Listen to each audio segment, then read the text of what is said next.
தமிழ் நேயர்களுக்கு காலை வணக்கம். நம்ம இன்னைக்கு பார்க்க போற மருத்துவம் சாராய வெறி. சாராய வெறினா என்னன்னா, இதை குடிச்சா தான் என்னால் வாழ முடியும் அப்படின்ற அளவுக்கு இருக்கிறவங்கள மெதுவாக குடியிலிருந்து தப்பிக்கணும்னு அவங்க நினைச்சாங்கன்னா அவங்கள காப்பாற்றக்கூடிய மருந்து. சாராய வெறினா அதை குடிச்சிக்கிட்டே இருப்பாங்க. ராத்திரியில் குடிச்சிட்டு காலையில் பார்த்தா கை நடுங்கும். அதை திருப்பி ஒரு டம்ளர் குடிச்சா தான் கை நிற்கும். அப்போ அவங்களால தொடர்ச்சியாக குடிச்சிக்கிட்டு தான் இருக்கணும், குடிக்காமல் இருக்கவே முடியாது. அதுதான் சாராய வெறின்னு சொல்லுவோம்.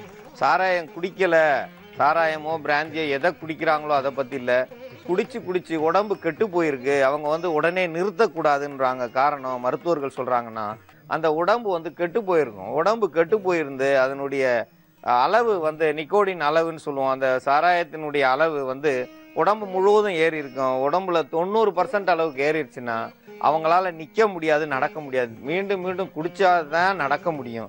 ஏன் குடிக்கிறாங்க? குடிக்காமல் இருக்க முடியாதான்னு. இருக்க முடியாது. அவங்களால இருந்தாங்கன்னா அவங்க நரம்பு எல்லாம் துவண்டு போய் கீழே விழுந்து கண்டிப்பாக இறந்துருவாங்க. அவங்கள சிறுக தான் நிப்பாட்டணும். அதுக்கு எப்படி நிப்பாட்டுவாங்கன்னா, நான் ஒரு இடத்துக்கு போயிருந்தப்போ பார்த்தேன், ஒருத்தர் வீட்டில் ஒரு 40 சோடா பாட்டில் வச்சுருந்தார். என்ன இத்தனை சோடா பாட்டில் ஒரு வீட்டில் தேவையான்னு பார்த்தேன். அவர் குடிக்கிறது எவ்வளோனா, ஒரு மூடி அளவுக்கு தான் அந்த பிராந்தியை ஊற்றுறாரு, 1 டம்ளர் அளவுக்கு சோடா ஊற்றுறாரு. அதே அந்த சோடா தண்ணியாக தான் இருக்குது. அதை அவர் குடிச்சிட்டு அந்த ஆல்கஹாலினுடைய அளவை குறைச்சி அந்த சோடாவை கூட்டி அவர் உடம்பை காப்பாற்றிக்கலாம். ஆனால் அவருக்கு போதையே கிடையாது, நல்லா பேசுவார், ஆட மாட்டார், அசைய மாட்டார். ஆனால் அவர் சாப்பிட்றது கொஞ்சோண்டு பிராந்தி, ஆனால் 40 பாட்டில் சோடாவை குடிக்கிறாரு. என்னங்க ஆனா இல்லைங்க, அந்த மெதுவாக தான் குறைக்கணும் அப்படின்னாங்க. இந்த மூளையில் செயல்பட்ட அந்த ஆல்கஹால் சிறுக தான் குறைக்க முடியும். நான் உடனே நிறுத்திடுவேன் அப்படின்னா அவங்களுக்கு ஆபத்து. மொத்தமாக குடிக்கவே மாட்டாங்க. பாருங்கள், சில பேர் பார்த்தீங்கன்னா வருஷம் பூரா குடிக்க மாட்டாங்க. குடித்தாங்கன்னா 1 மாதம் சேர்ந்தாப்புல குடிப்பாங்க. அவங்களுக்கு இருதய பாதிப்பு வந்துடும். அவங்களுக்கு திடீர்னு ஹார்ட் அட்டாக் வர்றதுக்கு வாய்ப்பு இருக்குது. இருதய துடிப்பு நின்றுடும், இருதய குழாய்கள் வெடிச்சிரும். குடிக்கவும் கூடாது, குடிக்காமல் இருக்கவும் கூடாதுன்ற மாதிரி மொத்தமாக குடிப்பாங்க. இல்லைன்னா மொத்தமாக குடிக்காமல் எங்களால் கட்டுப்படுத்த முடியும்னு சொல்லி நிற்பாங்க. அது பெரிய தவறு. குடிக்காமல் இருக்கிறவங்க குடிக்காமே இருந்துட்டா நல்லது. என்றைக்கோ ஒரு நாள் குடிக்கிறவங்களுக்கு அது ஒரு பழக்கமாக இருக்காது. ஆனால் தினந்தோறும் குடிக்கிறாங்க பாருங்கள், இரவு முழுவதும் குடிச்சு காலையில் கை நடுங்குதுன்னு சொல்லி வீட்லேயும் போயிட்டு அதை காலையில் எழுந்திரிச்சு அதை குடிச்சிட்டு தான் எழுந்திருக்கிறாங்க. அவங்களுக்கு கை நடுக்கம் கொடுக்கும். கை நடுக்கம் நிற்கவே நிற்காது. மீண்டும் குடிச்சா தான் நீங்கள் கையே நடுங்குதுன்னா அப்போ இடுப்பில் பலம் இருக்காது, காலில் பலம் இருக்காது, உடம்பு முழுவதும் பலம் இருக்காது, பலமே இழந்து போயிருப்பாங்க. ஆனால் வெளியில் சொல்ல முடியாது. அதை குடித்ததுக்கப்புறம் தான் என் உடம்பு தாங்குதுன்னுவாங்க. தாங்க கிடையாது. அந்த நரம்பு மண்டலங்களில் போய் இது செயல்படுது. மூளை தான் எல்லாத்தையுமே செயல்படுத்தக்கூடியது. நம்ம கை அசைக்கணும்னாலும் மூளை தான் நமக்கு சொல்லுது.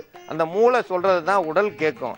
உடல் சொல்கிறத மூளை கேட்காது. அந்த நிலையில் இருக்கிறவங்க கண்டிப்பாக உடல் பாதிப்பு இருக்கும்.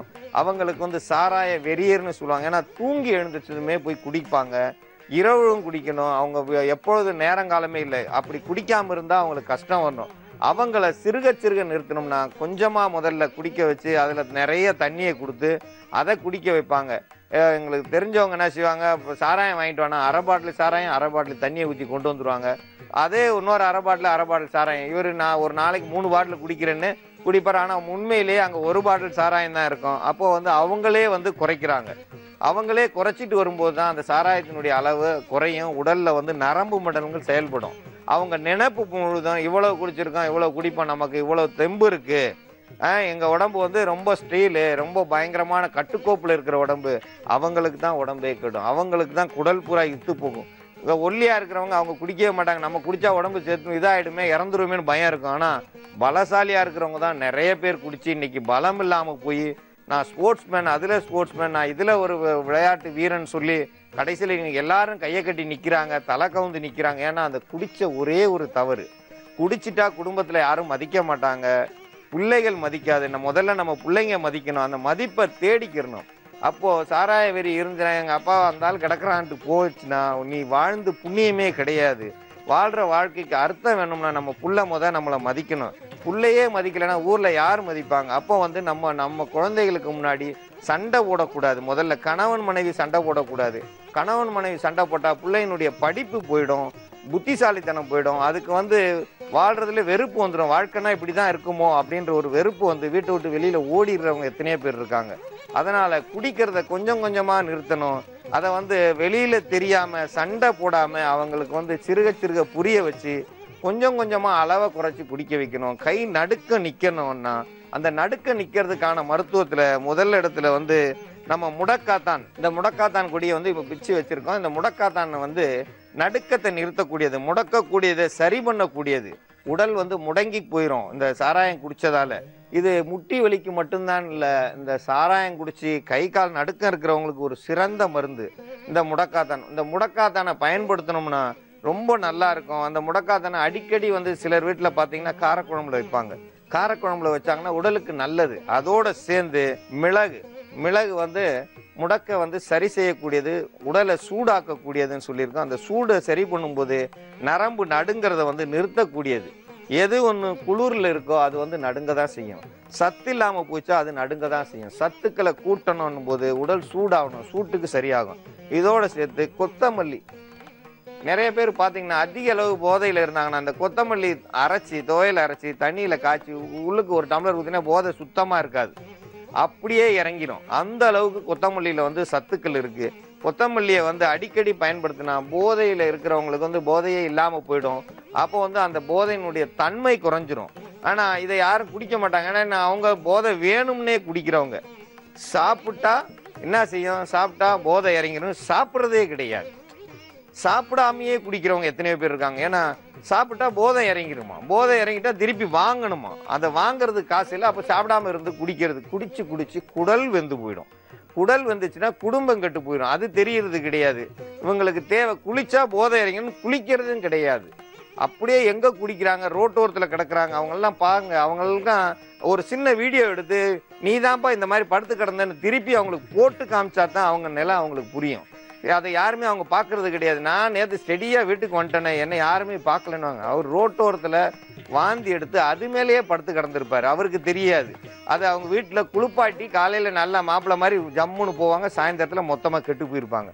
அப்போ ஒவ்வொருத்தனுக்கு தவறை சுட்டி காட்டணும். அந்த சுட்டி காட்டுற விதம் இன்னைக்கு வந்து எல்லார் கையிலையும் கேமரா செல் வந்துருச்சு. அந்த கேமரா செல்லை வச்சே படம் எடுத்து காலையில் போட்டு காட்டுங்க. அதை டிவியில் போட்டு விட்டு அப்பா நீ தான் இப்படி தான் இருந்தேன்னா மறுநாள் யோசிக்க ஆரம்பிச்சுறாரு, புள்ள நம்மளை வந்து மதிக்காத இப்படி கிடந்திருக்கோமே. ஏன்னா அவங்க அந்த நேரத்தில் நடந்தது அவங்களுக்கு தெரியாது.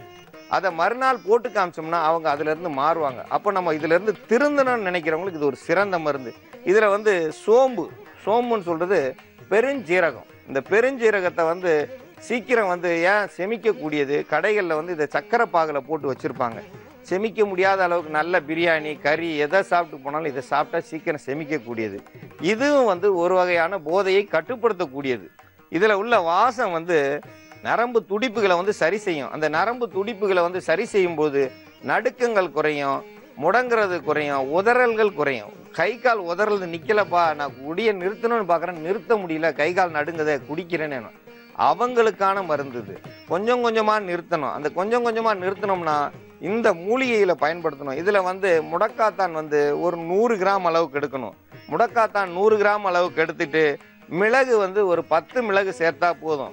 10 மிளகு இருந்தால் பகைவனையும் வெல்லலான்னு சொல்லியிருக்காங்க. அந்த 10 மிளகு இருந்தால் போதும். அதோடு சேர்ந்து கொத்தமல்லி விதை ஒரு 10 கிராம் அளவுக்கு எடுத்துக்கிறணும். 10 கிராம் அளவுக்கு எடுத்தால் நல்ல ஒரு கைப்பிடி அளவுக்கு இருக்கும். கொத்தமல்லி விதை எடுத்தோம்னா எவ்வளவு போதையில் இருந்தாலும் அந்த போதை வந்து காணாமல் ஆக்கிவிடும். இந்த கொத்தமல்லியை அரைச்சி தேனில் கலந்து கொஞ்சோண்டு கொடுத்துருவாங்க.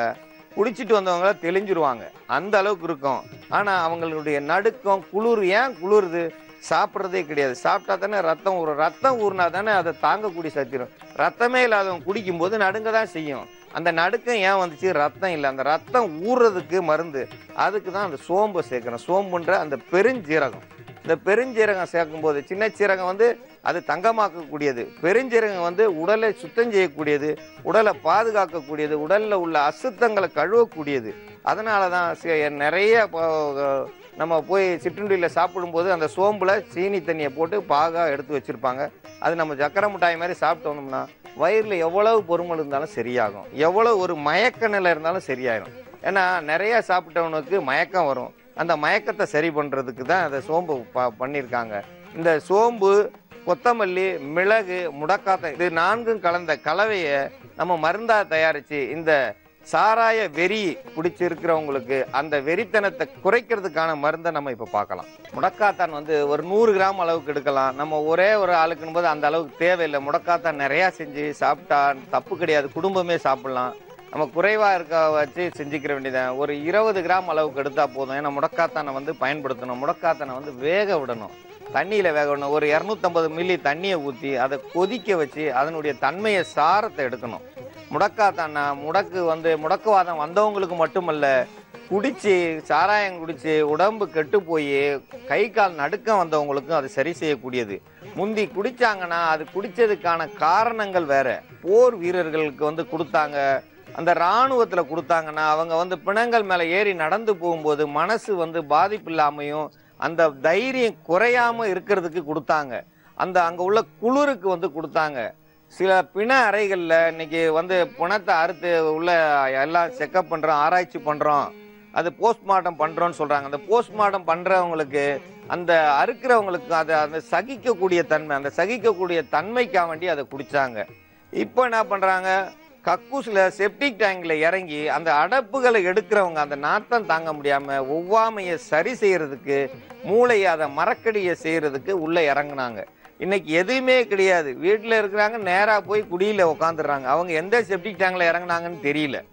ஏன்னா எல்லாமே வந்து எங்களுக்கு வருத்தம்னாலும் குடிக்கிறாங்க, சந்தோஷம்னாலும் குடிக்கிறாங்க. ஏன் குடிக்கணும்? உடல் கெட்டுருது, மனசு கெட்டுருது, நம்ம குடும்பத்தை காப்பாற்றணும். அந்த இல்லை. முதல்ல என்ன செய்கிறாங்க, குடிக்காமல் இருக்கணும் வாப்பான்னு ஓசியாக கொண்டு போய் ஊற்றி விட்டுருவாங்க. ஒரு மாதத்துக்கு அப்புறம் அவனே வாங்கி எல்லாருக்கும் கொடுக்க ஆரம்பிச்சிருவான். அந்த பழக்கத்துக்கு அடிமையாயிருவாங்க. எது ஒன்று ஓசியாக கிடைக்குதோ அதில் போய் நம்ம நுழையக்கூடாது. எது ஓசியாக கிடைக்குதோ அது நம்மளை கெடுக்க போகுதுன்னு அர்த்தம். நம்ம வந்து திறமையில் எடுத்துக்கிறணும். எந்த ஒரு திறமையும் இல்லாதவன் தான் ஓசியை எதிர்பார்க்கணும். ஓசியாக எதிர்பார்க்காம நம்ம திறமையை எதிர்பார்க்கணும்.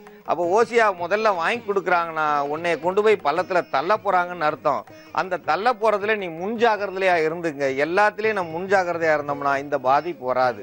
அவங்க கொடுத்தாங்களே நம்ம குடித்தோம்னா நம்ம உடம்பு கெட்டுரும். நாளைக்கு என்னமோ அது கேட்கும் உடம்புக்கு. நேற்று வரைக்கும் வாங்கி கொடுத்தேன், இன்னைக்கு காசு இல்லை, நீ வாங்கி கொடுத்தா சரி இன்னைக்கு நம்ம ஒரு நாளைக்கு வாங்குவோம்னு நினைப்போம். அதுக்கப்புறம் அது பழக்கத்துக்காகி சொத்துக்கள் முழுவதும் அழிஞ்சு போகுமே தவிர உடல் கெட்டு போயிடும். சொத்து போனால் என்றைக்கும் சம்பாதிக்கலாம், உடல் போனால் சம்பாதிக்க முடியாது. உடலில் உள்ள உறுப்புகள் கெட்டு போனால், இன்னைக்கு உடல் உறுப்புகள் தானம் செய்யுங்க, உடலை தானம் செய்யுங்கன்றாங்க. இன்னைக்கு யார் உடலை கொடுத்தாலும் தானம் செஞ்சாலும் புண்ணியமே கிடையாது. உள் உறுப்புகள் 100க்கு 90 பேர் கெட்டு போயிருக்கு. அதில் ஒரு 10 பேர் இருக்காங்கன்னா அந்த 10 பேருக்கும் உணவுல கண்ட ஒரு உரங்களை போட்டதை அந்த உடம்புகளும் கெட்டு போயிருக்கு. இனி யார் உடம்பை வாங்கினாலும் அந்த உடம்பு வந்து பயன்படாத நிலையில போயிடுச்சு. ஏன்னா அந்த அளவுக்கு உடல் கெட்டு போயிருக்கு. அந்த கெட்டுப்போன உடலை சரி செய்யணும். குடிக்கிறவங்களை குடிக்காம நிறுத்தினாதான் நம்ம வீட்டை காப்பாற்ற முடியும். நம்ம வீட்டை காப்பாற்றினா நாடே காப்பாற்றினதுக்கு சமம். ஒரு ஊர்ல ஒருத்தர் கெட்டு போனா அந்த ஊரே கெட்டு போனதுக்கு சமம். அந்த ஊர்ல ஒருத்தர் கெட்டு போனதுக்கு ஊர் கெட்டு போயிடுச்சுன்னு சொல்லுவாங்க. ஏன் சொல்றாங்க? வெளிநாட்டுக்கு போன இடத்துல ஒருத்தர் தவறு செஞ்சிருக்காங்களாம்.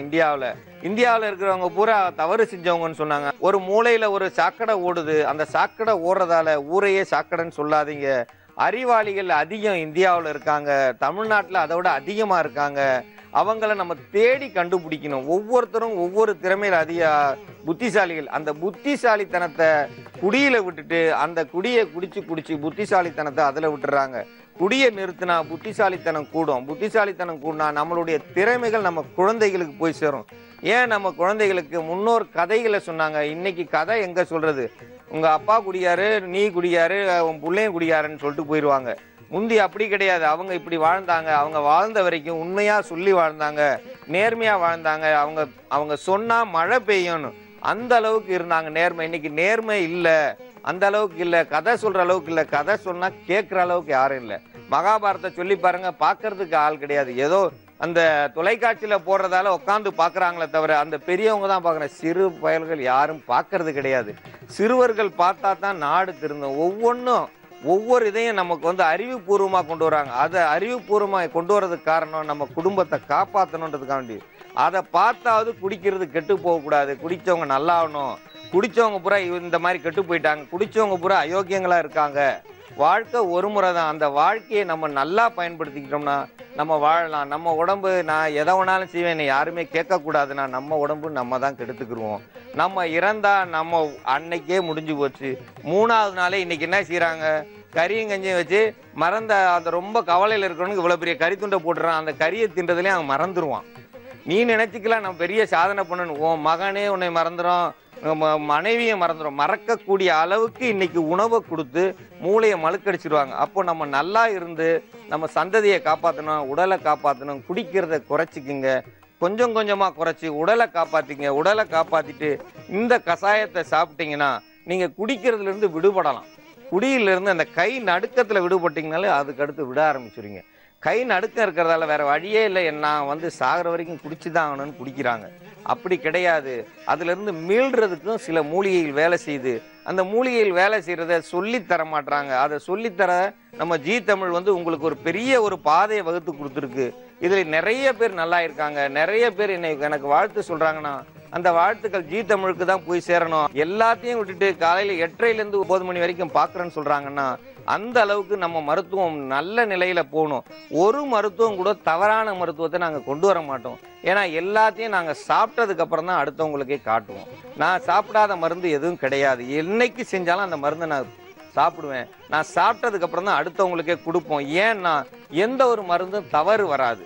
அந்த எரிக்கிளம்பூவை சாப்பிட்டா ஏதாவது தப்பு வந்துருமான்னு கேட்டாங்களா, அதுவே நல்லதை செஞ்சுருக்குன்னு ஒரு டாக்டர் அம்மா வந்து எனக்கு சர்டிஃபிகேட் பண்ண மாதிரி வந்து பேசுனாங்க. ஏன்னா நாங்கள் சாப்பிட்டு பார்த்து தானே நாங்கள் கொடுத்தோம். அதனால் நாங்கள் பயப்பட தேவையில்லை. இந்த சாராய வெறியிலேருந்து தப்பிக்கணும்னா இந்த மருந்தை பயன்படுத்தணும். இதில் முக்கியமாக முடக்காத்தான் வந்து ஒரு 100 கிராம் அளவுக்கு எடுத்துக்கங்க. மிளகு ஒரு 10 மிளகு எடுத்துக்கங்க. இந்த சோம்புன்ற ஒரு 5 கிராம் அளவுக்கு எடுத்தால் போதும். கொத்தமல்லி விதை ஒரு 20 கிராம், மல்லின்னு சொல்லுவோம், தனியான்னு சொல்லுவோம், அது ஒரு 20 கிராம். இது எல்லாத்தையும் ஒன்றா போட்டு காய்ச்சி எடுத்த இந்த கஷாயத்தை குடிச்சிங்கன்னா உங்களுடைய சாராய வெறி குறையும், உங்கள் குடும்பத்தையும் நீங்கள் காப்பாற்றுவீங்க. இது போல உள்ள சாராய வெறியர்களுக்கு தாய்மார்கள் கண்டிப்பாக இதை செய்து தரும்படி கேட்டுக்கொள்கிறேன். வணக்கம். நமது நிலையத்திற்கு வந்த கடிதத்தில் திருத்தணியை சேர்ந்த சீனிவாசன் என்பவர் எழுதியுள்ளார். 10 வருடமாக அவருக்கு காலில் புண் வந்து ஆறவே இல்லை. அது குழி புண் ஆயிடுச்சு, கால் நடக்க முடியல, நிறைய மருத்துவம் பார்த்தாச்சு, கால் நரம்புகளில் வந்து ரத்த ஓட்டம் குறையாயிடுச்சின்னு சொல்லி அவங்க வந்து சொல்லியிருக்காங்க. அதனால் வந்து ரத்தம் ஓடணும், அந்த புண்ணு ஆறலை அப்படின்னாரு. அந்த புண்ணு ஆறாமல் ஒரு காலை மட்டும் ஆப்ரேஷன் பண்ணியிருக்காங்க. ஆப்ரேஷன் பண்ண ஓரளவுக்கு பரவாயில்ல, இன்னொரு கால் அதே மாதிரி இருக்குது அப்படின்றாங்க. முதல்ல வந்து நம்ம சாப்பிட்ற உணவு வந்து நம்ம வயிறுக்கு சரியாக வர அளவுக்கு எடுக்கணும். அதை குறைவான அளவுக்கு நம்ம எடுத்தோம்னாலே ரத்தம் குறைஞ்சிரும். ரத்தம் குறைஞ்சா நீங்கள் அதை ஒன்றும் பண்ண தேவையில்லை. நம்ம உடம்புல கண்டிப்பாக உங்களுக்கு ஒரு 90% அளவுக்கு ரத்தம் இருக்குன்னா 50% அளவு ரத்தம் இருந்தால் ஒரு பக்கத்தை பாதியை அந்த உடம்பே போட்டுட்டு இந்த இடுப்பு கீழே ரத்தம் வேண்டாம், நம்ம மேலே மட்டும் செயல்படுறதுக்கு மட்டும் வேணும். ஏன்னு கேட்டிங்கன்னா நிறைய பேர் கம்ப்யூட்டரில் உட்காந்துட்டு கீழே என்ன நடக்குதுன்னே தெரியாமல் மேலே மட்டும் கம்ப்யூட்டர் தட்டுறது, மேலே பார்க்குறது, கீழே கால் அசைவு எதுவுமே பார்க்குறதில்ல. அப்போ கால் மடங்கி இருக்கிறதால கீழே ஓடுற ரத்தம் சரியாக ஓடாது. ஒரு நிமிஷத்துக்கு ஒரு முறை லேசாக காலை லேசாக ஆட்டிக்கிறணும்.